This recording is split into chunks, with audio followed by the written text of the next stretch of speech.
मठ पर शोभय लाल ध्वजा शिव मठ पर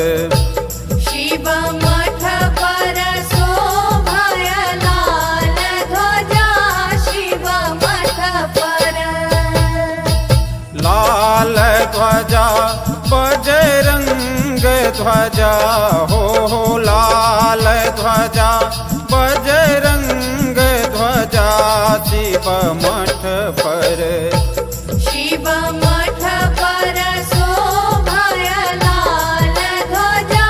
शिव मठ पर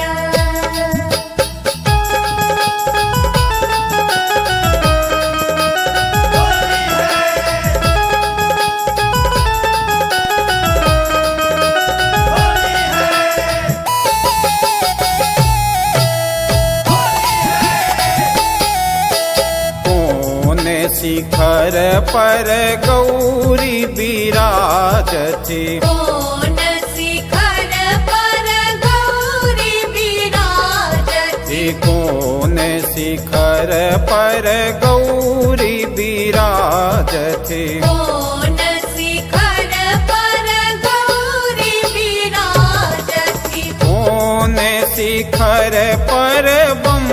भोला हो शिखर पर बम भोला शिव मठ पर शिव मठ पर शोभय लाल ध्वजा शिव मठ पर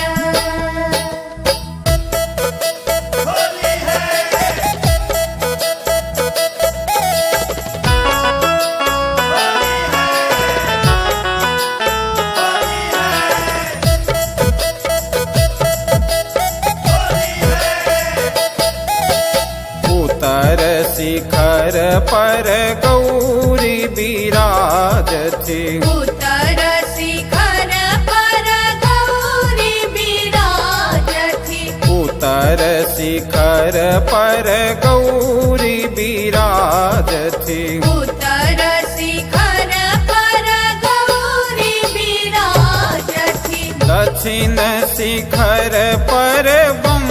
भोला हो दक्षिण शिखर पर बम भोला शिव मठ पर शिव मठ पर शोभय लाल ध्वजा शिव मठ पर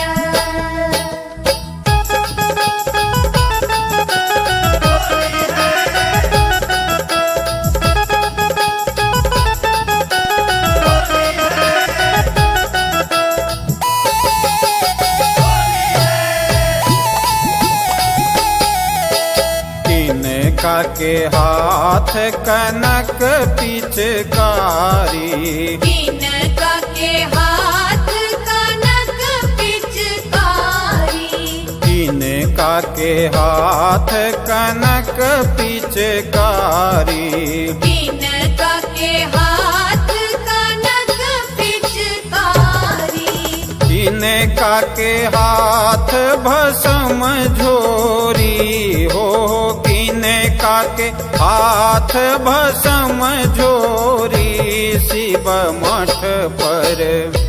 शिव मठ पर शोभय लाल ध्वजा शिव मठ पर